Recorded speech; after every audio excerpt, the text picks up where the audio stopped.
12 o'clock here at 9 News, taking a look outside. Beautiful blue sky day, warm temperatures, but all that dry weather has continued to raise Colorado's fire risk. The risk right now is high. Joining us now, Kathy Sabin with the 9 News Weather Impact Team to talk about our dry weather and when some relief might be on the way. Yeah, big changes, Tom, come the weekend. Outside right now, we've got clear skies, a little bit of smoke and haze from wildfires burning outside of Colorado, and a couple of clouds here and there. But unfortunately, no rain falling out of those clouds today. But things will be changing by Friday.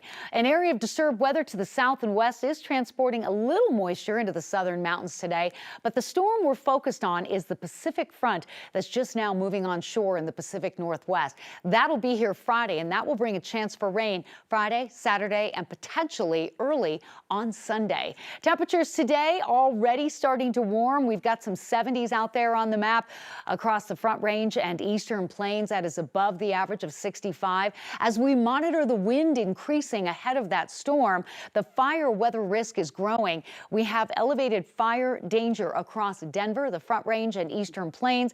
And tomorrow we go into a fire weather watch. Eastern Adams, eastern Arapahoe County, out toward Lincoln County and into western Nebraska for warm, windy, and dry conditions. So your weather headlines: warm, windy Wednesday, elevated fire danger ahead of a weekend storm, and chance for mountain snow, Tom.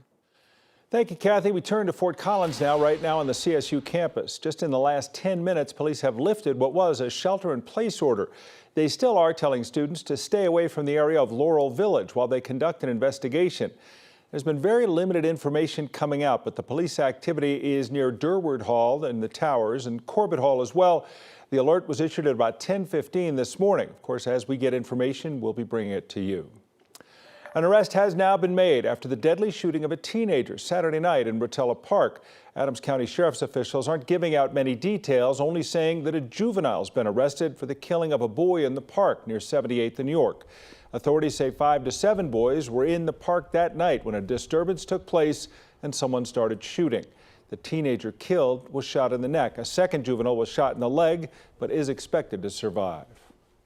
Also new at noon, Aurora police want help from the public trying to find a man who's been robbing Spanish-speaking community members, primarily in the area near Alameda and Chambers. The department did share video of the suspect here.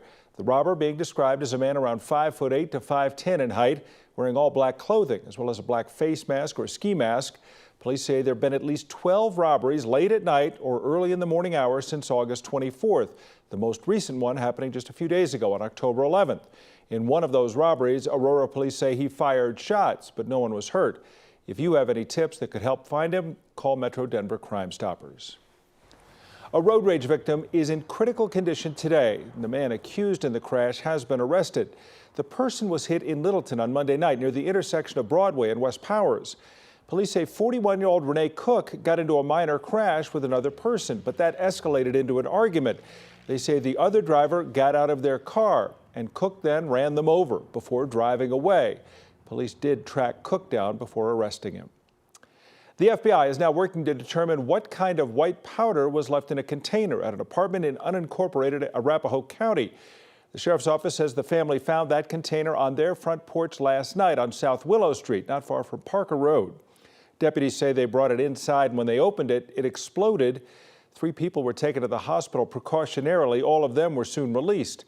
South Metro Fire says the powder has come back negative as far as hazardous materials, and another test had inconsistent results with the FBI, so they're now doing further testing.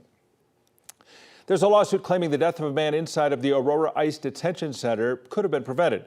30-year-old Melvin Calero Mendoza was detained there in May of 2022 after seeking asylum. But 5 months later, he died there. His children are now suing the company that runs that facility and a doctor who works there. Melvin died because the medical staff here failed to diagnose and detect a dangerous blood clot in his right leg. Melvin requested to see a doctor 3 times in the weeks leading up to his death, complaining consistently of unbearable pain in his right leg. We have reached out to the company that runs that facility, but have yet to hear back. A former Denver elementary school could become an emergency shelter for migrants if arrivals from the southern border do spike again. The city of Denver is talking with DPS about the possibility of using the former Remington Elementary School at 47th and Pecos. Migrant arrivals have actually slowed to a trickle, But a spokesperson for the city says it would be irresponsible to not plan for another surge, just in case. City Council President Amanda Sandoval is planning a community meeting regarding the proposal. The city says if it signs a lease, the old school would be used only in an emergency and would have security 24/7. Denver has drastically scaled back its services for migrants, closing the last of its short-term shelters and no longer offering paid bus tickets to migrants who wanted to pass through on to another city. Maran Martin, a nationally known road cyclist and Boulder resident, was in a serious crash. She's now in the hospital. Our partners at the Denver Gazette report that Martin was descending through Sunshine Canyon back on October 6th. Apparently, she overcorrected on a turn at high speed and crashed, suffering a collapsed lung, a concussion, a fractured clavicle, and a broken collarbone in 2 places, as well as 12 broken ribs and road rash. You may recognize the name Maran Martin. It was in July of 1984 she won the first Women's Tour de France. Martin's been inducted into the Boulder Sports Hall of Fame as well as the U.S. Cycling Hall of Fame.